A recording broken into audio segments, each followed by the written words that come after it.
Hello at welcome ulit sa our collection station. Ngayon mag-review tayo ng ZD Toys na Marvel Avengers Endgame na Captain America o yung sinasabi nila na worthy na Captain America. So, ito ulit yung bagong packaging ng ZD Toys. Ang napansin ko lang, yung bagong packaging niya, parang yung bagong packaging din ng SH Figuarts. Ewan ko kung ako na nakapansin na. Comment kayo sa baba kung parang same sila ng style ng packaging. So, i-check natin yung packaging. Sa front, may window box. Kita natin yung item. Again, logo ng Marvel na pinapakita na hindi siya bootleg. Tapos dito sa kabilang side, Endgame. Sa kabila, same lang. Sa likod, yung artwork, same artwork siya. Sa ilalim, information regarding ZD Toys. So, unbox natin yung bagong Captain America ng ZD Toys. Okay, so na-unbox natin si Captain America o worthy Captain America ng Avengers Endgame. So, check natin yung accessories niya. Tabi muna natin si Cap. Check natin yung mga kasama na accessories. So, may dalawang kamay. Wait lang. Yan. So, may dalawang kamay na kasama. Ito. Yung closed fist na kamay. Check natin yung detail. So, maganda siya. Ito. Kagaya siya nung sa movie na may butas yun dito sa kamay. Parang sa daliri niya. Pati ito. Yung sa knuckles. Tapos, ito pa yung isa. Ito pa yung isa, ganun din, pero naka-open siya. So, kung may hammer kayo ni Thor na extra, pwede nyo ilagay sa kanya. Yun nga lang dito, walang kasama na extra na hammer. So, ito pa din yung shield niya, ganun din.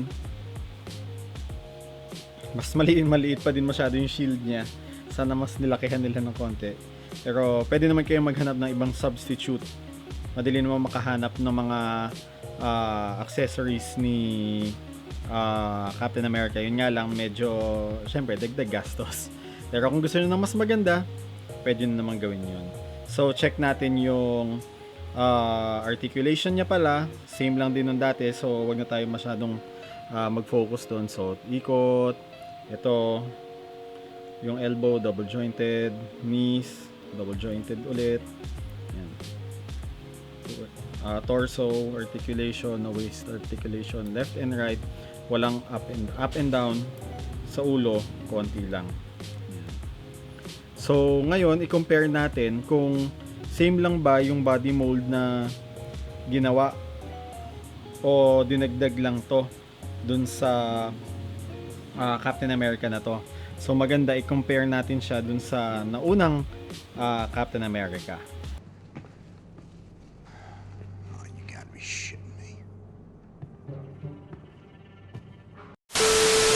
Okay, so ito na yung dalawang Captain America. Yung Captain America from Endgame at saka yung Captain America from Civil War.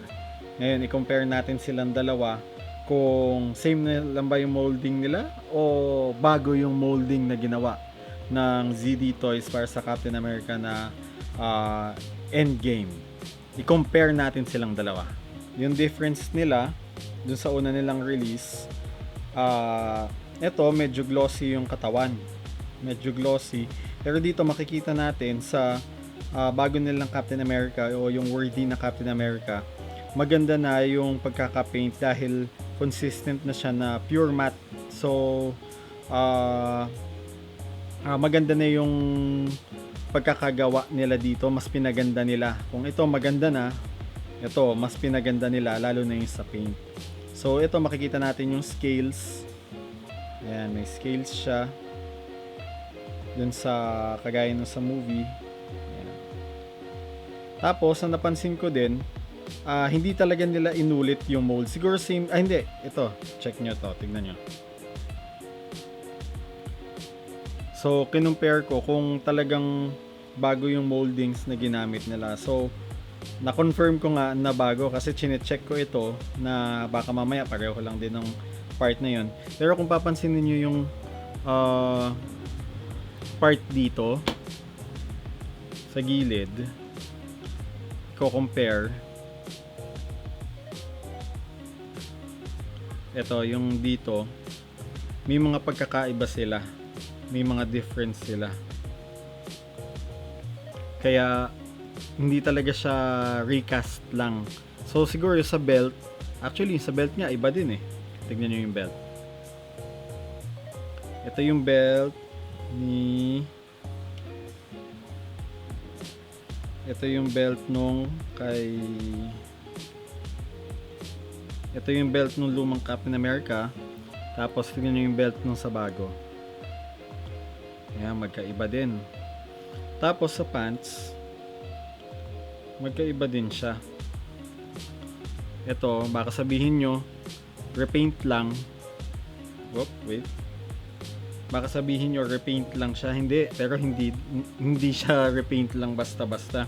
Kasi dito wala siyang masyadong texture. Nandiyan yung lukot-lukot, pero sa texture magkaiba sila. Ito mas medyo parang liha yung dating eh. Yan o. Kung nakikita ninyo. Yan. Ito same lang yun dito. Pero yun nga, may texture siya. Dagdag na texture. Tapos sa boots, yan, sa boots, tignan nyo.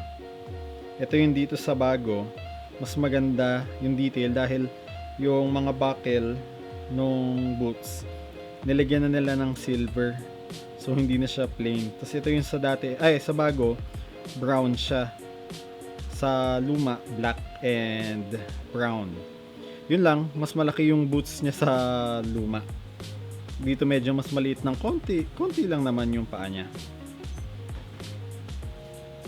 Yan. Tapos dito sa gilid, yan. Ito, makikita nyo yung difference na ito yung scales na dagdag na, yung kagaya talaga nung sa movie. So, movie accuracy, halos, hindi, kuhang-kuha na talaga yung sa movie. Tas yan nga, kitang-kita natin na hindi nila inulit yung mga molds na gamit ng lumang Captain America. Iba talaga siya. Kasi yan, may texture din ulit. Yun dito sa bandang arms. Yan, may texture siya. Tapos sa likod, ganun din. Nilagyan na nila ng texture yung back. So hindi na siya basta makinis lang. Dito mararamdaman nyo pagka hinawakan nyo siya. Yan. Yung puwet, kaninang puwet ang mas maganda? That is America's ass.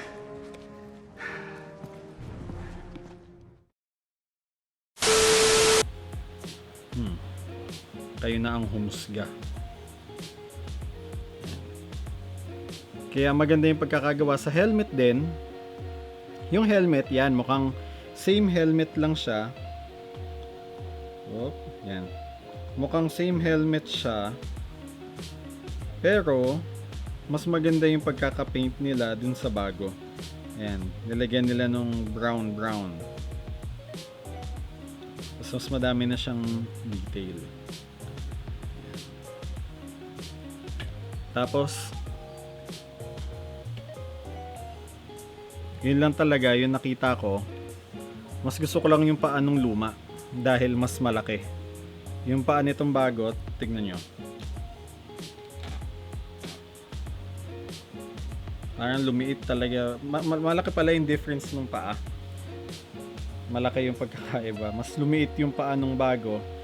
Mas gusto ko lang yung paa nitong luma kaysa dito. Sana ito na lang yung ginamit nila ulit dito. Ayan o. Kasi parang laki niya. Biglang liit. Pero okay lang naman. Kung hindi nyo mapapansinin yung paa niya. Check natin yung accessories. Palit natin yung kamay.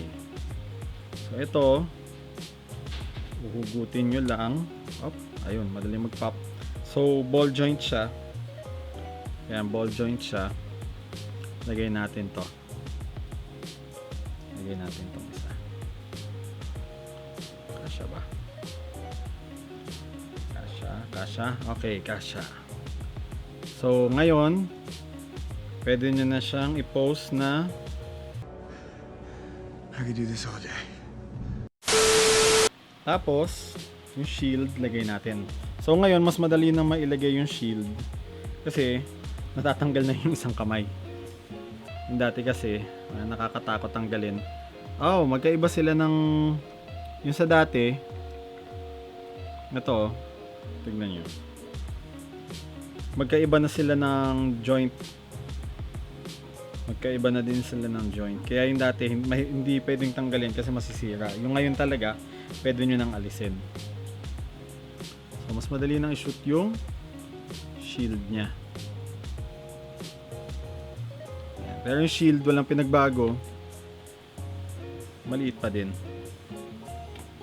Maliit pa din yung shield niya. Ayan.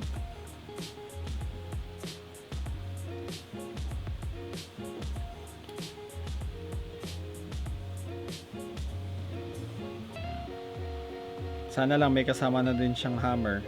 Para syempre, mas maganda yung figure kung may hammer siya.